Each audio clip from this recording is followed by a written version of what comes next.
lebih baik daripada dirinya, salah. Kalau Rifki dibilang orang yang ahli di dalam ibadah, salah. Kita nggak ada yang tahu hidayah kapan yang Allah berikan dan pada siapa orang tersebut ditempelkan hidayah. Dan hari ini Rifki wasiat, jika semua yang hadir dalam tempat ini, kakak, mbak, bunda, sampainya ada di dalam surga lebih dulu, tolong cari Rifki. Cari Rifki di dalam surga. Jika tidak ditemukan Rifki di dalam surga, izin sama Allah, bilang, ya Allah, saya izin mau cari saudara saya Rifki. Kok nggak ada di surga? Kami ada di neraka, izinin untuk saya membawa dan mengajak dia sama-sama ke dalam surga. Kenapa? Karena hidayah kita nggak ada yang tahu. Keluar dari tempat ini, mungkin iman Allah cabut, kita nggak tahu. Hari Nabi SAW mengatakan, di akhir zaman umatku ini, pagi dia beriman, sore dia kafir. Sore dia kafir, sore dia beriman, pagi dia kafir. Ini ada yang di dalam kehidupan kita. Maka dari itu wasiat ini tolong dijaga baik-baik. Sampaikan ke anak cucu, sampaikan, dan insya Allah jika semuanya kita berkumpul di dalam surga, ini adalah tempat yang diabadikan oleh Allah. Ya ayyatuhal nafsul mutmainnah, irji'i ila rabbiki radiyatan mardiyah wadkhuli fi ibadi wadkhuli jannati. Enak gak begitu? Enak. Dikumpulin masuk ke surga yang mana Allah mau kita dimasukin ke dalam surga. Apa yang bisa kita mungkin bisa masuk ke dalam surga? Yang pertama, memberikan kasih sayang kepada setiap makhluk, siapapun itu, siapapun. Kalau ada orang jahat sama kita, kita baik nggak mungkin. Tapi kalau ada orang jahat, kita berbuat baik, ini yang luar biasa. Wah, ini susah ini. Ini amalan paling berat kecuali wali yang ngejalaninnya. Siapa bilang? Maaf, apalagi media sosial, kan paham ya? Fitnahan demi fitnahan ada. Pernah Rifki saat difitnah apapun di dalam media sosial, Rifki jawab? Rifki selalu berdoa, ya Allah tunjukkan kebenarannya, ya Allah berikan hidayah, ya Allah izinkan dia untuk cari tahu dan tabayun. Kan begitu. Kenapa? Yang namanya media sosial ini maha benar netizen dengan segala komenan. Kan begitu? Betul ya? Betul. Sekarang bagaimana caranya untuk memberikan kasih sayang? Di zaman Sayyidina Umar bin Khattab radhiyallahu anhu waradahu, beliau adalah saat itu sebagai pimpinan khalifah sebagai khalifah pengganti Rasulullah SAW setelah wafatnya Sayyidina Abu Bakar Siddiq radhiyallahu anhu waradahu. Saat beliau keluar dari masjid, beliau melihat anak kecil yang sedang membuat main burung. Burung dimainin, Sayyidina Umar melihat sedih. Sayyidina Umar, kesian burung. Wahai anakku, saya beli burung ini. Dibeli sama Sayyidina Umar. Lalu begitu dipegang burungnya, dilepas sama Sayyidina Umar. Subhanallah, banyak beberapa orang yang ada di kampung tersebut memimpikan Sayyidina Umar bin Khattab radhiyallahu anhu warḍahu di dalam tempat yang sangat terhormat dan luar biasa di sisi Allah. Lalu ditanya di dalam mimpinya para ashabnya itu, ditanya, wahai Sayyidina Umar, wahai Umar, apa yang membuatmu sampai seperti itu? Sampai kau mendapatkan kehormatan dan terhormat di hadapan Allah. Saat aku dimasukkan ke liang lahat, datanglah dua malaikat, dan disitulah nggak bisa lagi pikiranku ini berpikir, karena melihat dua malaikat ini Munkar Nakir datang, nggak bisa mikir. Lalu aku diangkat dan didudukkan, kata Sayyidina Umar. Dan saat aku didudukkan, sendi-sendiku terasa gemetar. Sayyidina Umar, sahabatnya Nabi yang diabadikan di dalam Al-Quran sebagai ahlil surga, ahlil jannah, ketemu Munkar Nakir gemeter. Gimana kita? Kebayang gak? Sayyidina Umar, jin aja melihat Sayyidina Umar, bayangannya kabur. Baru bayangan, Sayyidina Umar habis lewat itu gang, jin mau coba lewat situ, nggak berani. Jin nggak berani. Habis Sayyidina Umar begitu, ada yang lahat, dua Munkar Nakir ini mendudukan, lalu beliau dalam keadaan sendi-sendinya itu gemetar.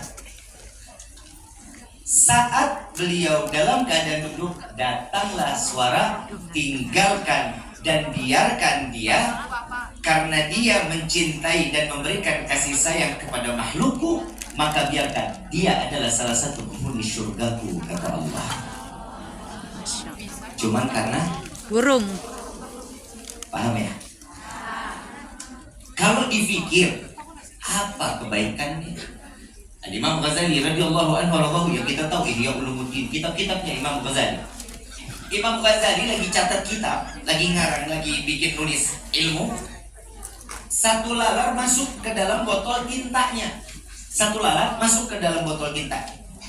Lalu dihentikan, lalu diangkat lalatnya, dibersihkan. Sampai ini lalat terbang lagi. Lalu saat beliau, ada sahabatnya memimpikan, wahai Imam Ghazali, engkau ini seorang yang luar biasa, engkau pasti dimasukkan ke dalam surga. Karena amalanmu, karena ibadahmu, karena catatan amalan-amalan kebaikan yang telah kau sampaikan kepada hamba-hamba Allah. Apa jawaban Imam Ghazali? Bukan karena amalan atau catatanku, melainkan aku mungkin dan bisa terjadi karena aku dimasukkan ke dalam surga Allah, karena aku tidak mengabaikan seekor lalat yang tenggelam di dalam tinta. Jadi satu makhluk akan membawa amaliyah di dalam hidup kita sempurna di sisi Allah. Apalagi antara satu manusia dengan manusia yang lain. Nah, saat ini kasih sayang kita, ketergantungan kepada hamba tanpa berpikir. Sayangnya sama siapa? Yang punya duit, sama yang punya kedudukan, kan begitu. Tapi kalau ini orang nggak punya kedudukan, lu sama sama gua, betul nggak? Kamu sama saya, pekerjaanmu sama dengan pekerjaan saya. Sedangkan kedudukan yang dilihat oleh Allah itu, yang dilihat adalah takwa. Takwa ini bisa terjadi kalau antara satu sama lainnya baik sangka. Hablum minallah ada nggak? Hablum minannas? Ada. Harus ada. Kalau hablum minallahnya baik, hablum minannasnya nggak akan dihitung oleh Allah. Ibadah kita sehari 1000 rakaat, sujudnya lama sampai jidat pindah ke belakang.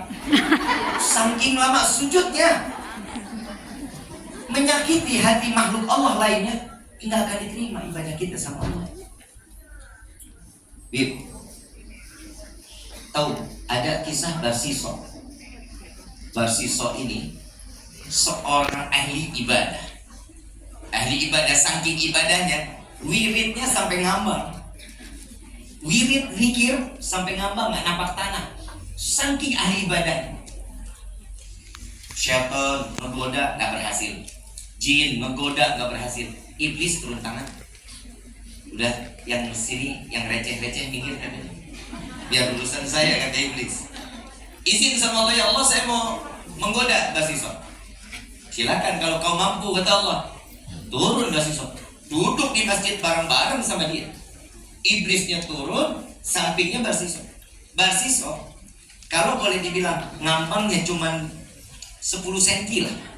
Ngambangnya 10 cm. Ini iblis 20 cm.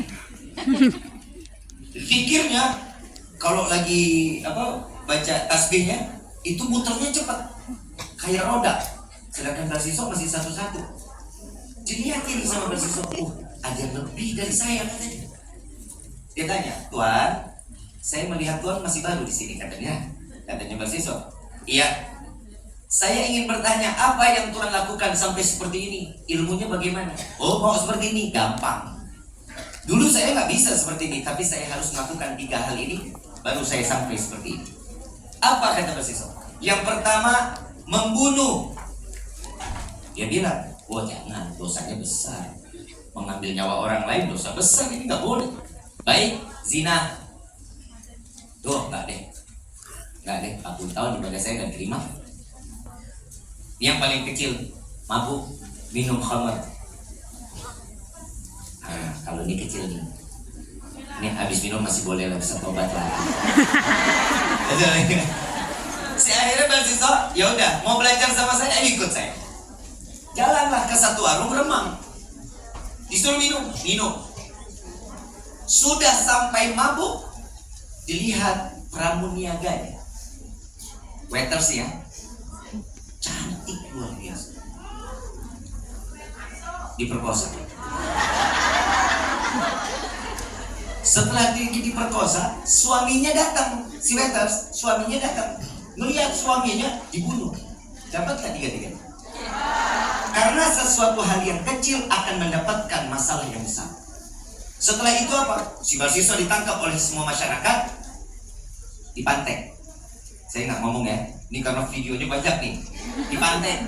Ini kalau dipantek paham berarti ya?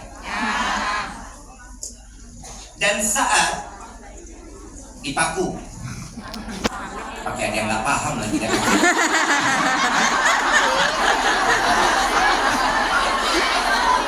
Paham nggak?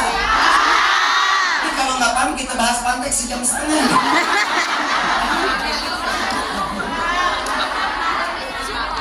Saat itu yang mengajak dia dan yang iblis ini nih masih berubah jadi orang yang seakan-akan alim.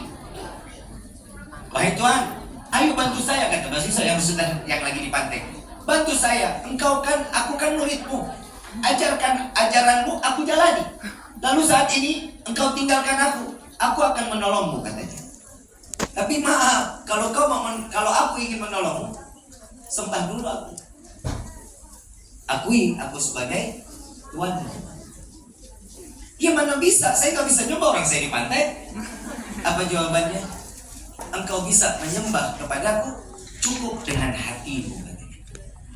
Saat itu dengan hatinya mahasiswa, dia menyembah iblis, maka Allah cabut imannya, Allah cabut nyawanya, mati tanpa membawa iman. Itu segitu paling benarnya orang, ibadahnya rajin.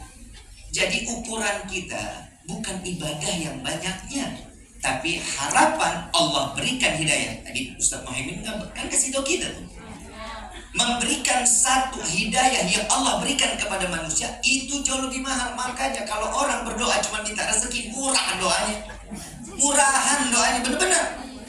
Loh, kita nggak minta rezeki aja Allah kasih kok. Ibu, Mbak, semua yang di sini pernah berdoa sama Allah. Ya Allah, saya pengen ketemu Habib Rifki jam 1 siang, menit sekian. Pernah. Rezeki nggak nih? Rezeki nggak?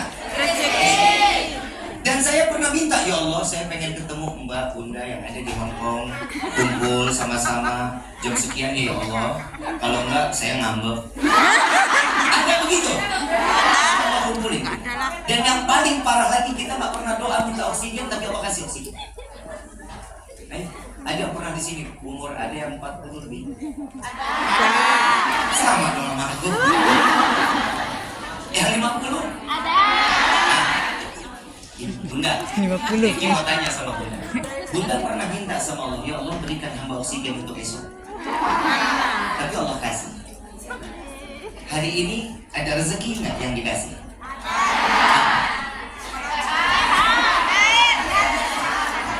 Kalau sehat kelihatannya, hati kan Allah yang tahu.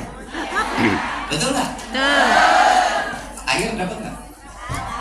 Aqua? Beli? Ada? Di hadapannya ada? Rezeki bukan? Silaturahmi begini rezeki. Yang nggak kenal jadi? Kenal. Tak kenal maka tak? Saya. Begitu.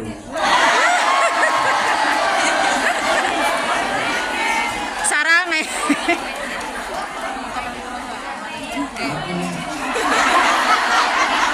Kalau saya begitu tuh dia cemburuan aja.